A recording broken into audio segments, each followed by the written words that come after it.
यार मुझे लगता है इस बार फिर से एक बेटी को इंसाफ नहीं मिलेगा। I hope you all are aware about the murder and rape case of a female resident doctor inside the hospital. बहुत सारी वीडियोस आपने देखी होंगी। मेरा हॉस्पिटल वहां से 3-4 घंटे की दूरी पे है। हम सेम सिचुएशन में, सेम कंडीशंस में काम करते हैं। पिछले 5 दिन में our life is just about this. We are fighting to our level best. हर रोज कैंडल मार्च, हर रोज रैली, जवाब मांग रहे हैं पर कोई जवाब देने को तैयार नहीं है। इतनी मिस इन्फॉर्मेशन, हर मीडिया बोल रहा है कि एक ही इंसान का काम था, ये था इंसान, बस केस को जैसे तैसे करके क्लोज किया जा रहा है। I will tell you the whole story and I have few questions. उन्होंने 11th-12th कंप्लीट करी, नीट यूजी दिया, 5.5 साल की एमबीबीएस करी, नीट पीजी क्लियर करा, ठीक है। रेजिडेंसी शुरू हुई, फर्स्ट ईयर खत्म हुआ, सेकेंड ईयर में वो थी। 36 आवर्स की ड्यूटी पे वो गई। एक बार तुम अपनी जगह पे उसको इमेजिन करके देखना। Your life was going fine, you are working so hard in your life. 36 घंटे की ड्यूटी पे गई। 11 बजे के आसपास उन्होंने अपनी मम्मा को कॉल करा कि mumma everything is fine, I am fine, I am going on round में हम पेशेंट को देखते हैं, आप सो जाओ। पेरेंट्स सो गए, सब कुछ ठीक चल रहा है, ठीक है। 2 बजे के आसपास आपको जैसे तैसे करके टाइम मिला, आपने डिनर करा और फिर आपने सोचा एक बार सेमिनार रूम में जाके, वहां पे बेड लगे हुए थे तो वहां पे जाके थोड़ी देर रेस्ट कर लेते हैं, क्योंकि उस टाइम पे पेशेंट लोड बहुत कम हो जाता है और जूनियर्स, इंटर्न्स, जैसे तैसे कोई ना कोई ऐसा होता है जो संभाल लेता है। वो वहां पे रेस्ट करने गई। वो 3 बजे रात में, हम जब सब लोग सो रहे थे, यार एक बार सोच के देखो, हम सब सो रहे थे, वो किस कंडीशन से गुजर रही होगी। उनके पेरेंट्स ने बताया है किस सिचुएशन में वो मिली। Both her legs were wide open at right angle, मतलब पूरा पेल्विक गर्डल तोड़ दिया गया है, ऐसे पैर मिले हैं वाइड ओपन, पूरी बॉडी पर इंजरीज हैं। उनके आंटी ने बोला कि जब देखा उनको, चश्मे टूटे हुए हैं, आंखों में गड़े हुए हैं। पोस्टमार्टम रिपोर्ट में जितना सीमन मिला है, चाह के भी एक इंसान 2 से 3 बार भी इजैकुलेट करेगा तब भी इतना सीमन नहीं मिल सकता। It was a gang rape. सोच के देखो, पूरी बॉडी पर इंजरीज, मुंह पे, फेस, हर जगह पर। सुबह 7 बजे के आसपास पेरेंट्स को कॉल किया गया। मस्त सो रहे हैं, सब नॉर्मल जिंदगी चल रही है। पेरेंट्स को कॉल किया, पेरेंट्स को कॉल करके बोला आपकी बेटी बहुत ज्यादा बीमार है, फटाफट से हॉस्पिटल आ जाओ। अब तुम लोग रहोगे तो तुम लोग भी पैनिक करोगे ना, तो her parents panic and they call back again and again again again. कोई कॉल नहीं उठा रहा है। थोड़ी देर बाद उठाया, उन्होंने बोला आपकी बेटी ने सुसाइड कर लिया। क्या हालत होगी यार तुम्हारी। आपका बच्चा, आपके बच्चे के बारे में ही आपको कोई ढंग से कुछ बता नहीं रहा है। वो लोग अपने 1-2 पड़ोसियों को लेके पहुंचे हॉस्पिटल। 3 घंटे तक खड़े रहे, किसी ने अंदर उनको उनकी बेटी देखने नहीं दी। आपका बच्चा, आपको कोई अपने बच्चे से मिलने नहीं दे रहा, अंदर सबूत मिटाने का काम चल रहा होगा। वरना क्या रीजन क्या है कि 3 घंटे तक पेरेंट्स को मिलने नहीं दिया गया, अपनी बेटी को देखने नहीं दिया गया। पेरेंट्स को और किसी का उसके ऊपर हक कैसे बनता है? माँ बाप को नहीं देखने दे रहे। 3 घंटे तक उन्होंने वेट करा और जब पापा अंदर गए, शी वॉज नेकेड। मतलब this is the worst ever thing एक बाप के लिए जो हो सकती है। पहले सुसाइड कह के, उनको साइकोटिक घोषित करके मामला बहुत अच्छे से क्लोज करने की कोशिश करी। जब उठ गया मामला, उसी दिन हमको पता चला, हमारे यहाँ पे उसी दिन प्रोटेस्ट स्टार्ट हो गया। मामला बढ़ा। अगले दिन 24 घंटे के अंदर अंदर एक इंसान को पकड़ा। पैसे वैसे दे देते हैं, पता नहीं किसको बचाने की कोशिश कर रहे हैं। मैं क्यों बोल रही हूं वो इंसान नहीं हो सकता? नंबर 1, पोस्टमार्टम रिपोर्ट्स बोल रही हैं कि इतना ज्यादा सीमन वेजाइना के अंदर से मिला, तो इट इज डेफिनेटली नॉट एक इंसान का काम, ठीक है।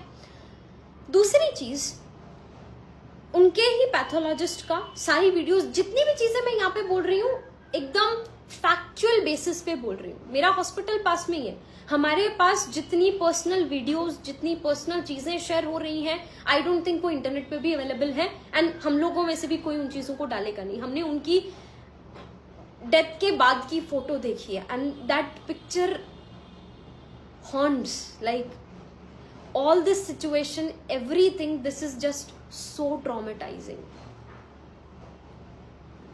24 घंटे के अंदर अंदर उस इंसान का नाम ले दिया। तुम एक बार खुद सोचो, you are someone who's not inside, who doesn't know about the hospital much. ठीक है, आप पेशेंट को लेके आते हो कई बार, तुम 4 बजे के आसपास आए, you raped one doctor, you murdered that doctor, and 5-6 बजे के आसपास निकले, तुम्हारे गले में वो ब्लूटूथ होते ना गाना सुनने वाले, वो तुम्हारे गले में था, वो वहीं पे गिरा रह गया, you did not bother to take that back, तुम घर जाके मस्त सो भी गए। मतलब कहानी पे इंसान विश्वास करे तो करे कैसे, पर कहानी बना दी। पुलिस का कहना है कि ये इंसान है, इस इंसान ने, इसके ब्लूटूथ वहां पे पड़ा रह गया था, तो हमको कैमरे में वो जाता हुआ नजर आया, हमको शक हुआ, हमने उसको बुलाया, ब्लूटूथ उसके फोन का ऑन कराया, ऑन करा के करके देखा तो उसके फोन से कनेक्ट हो गया, इसका मतलब उसने किया। और फिर उस इंसान ने मान भी लिया कि हाँ ये सब मैंने किया और मेरे को फांसी दे दो, वो ये भी बात भी मान गया। यार हो ही नहीं सकता यार।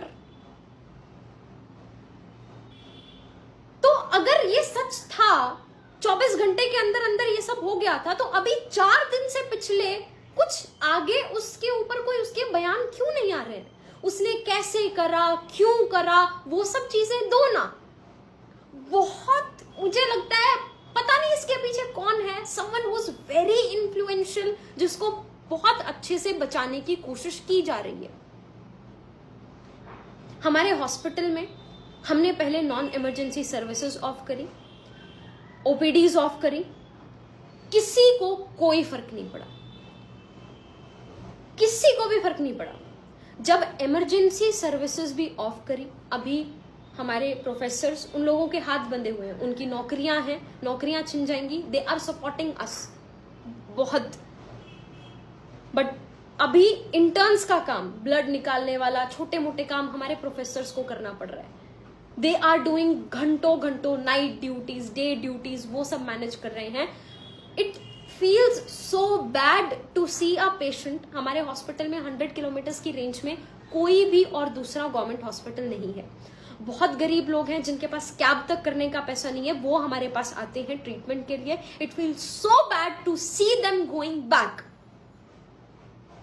मैं इस दिन के लिए डॉक्टर तो नहीं बनी थी, बट अभी हमें लगता है कि यार अगर अब हम वीक पड़ गए तो ऐसे तो ये चीजें होती ही रहेंगी, कभी बंद ही नहीं होगा। तुम्हारे साथ, तुम्हारी घर में बहन, माँ, बेटी, किसी के साथ हो जाए और उसके बाद जवाब भी नहीं मिल रहा है। पेरेंट्स और कुछ और दूसरे पार्टी के मेंबर्स हाईकोर्ट में भी इस मामले को लेके गए। हाईकोर्ट ने सबसे पहली बात पूछी कि वो जो कॉलेज के प्रिंसिपल हैं, उन प्रिंसिपल का बयान अभी तक क्यों नहीं लिया गया है। उनका अभी तक बयान ही नहीं लिया गया। उन्होंने बोला मैं इस कॉलेज से रिजाइन कर रहा हूं।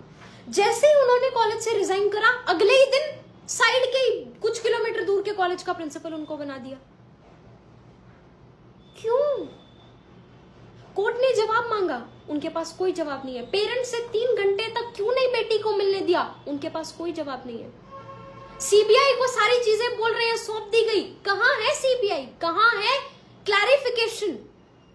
मुझे एक बात समझ में नहीं आ रही, मतलब मेरे को ऐसा लगता है ना, मेरी लाइफ में भी बहुत सारी ऐसी चीजें होंगी जो मेरे माँ बाप तक नहीं जानते होंगे मेरे बारे में, मेरे क्लोजेस्ट से क्लोजेस्ट इंसान मेरे बारे में नहीं जानता होगा, लेकिन मेरा फोन मेरे बारे में सब कुछ जानता होगा, इस बात की गारंटी है।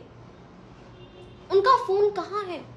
जिन जूनियर्स के साथ उन्होंने रात को डिनर किया, उनके बयान कहाँ हैं?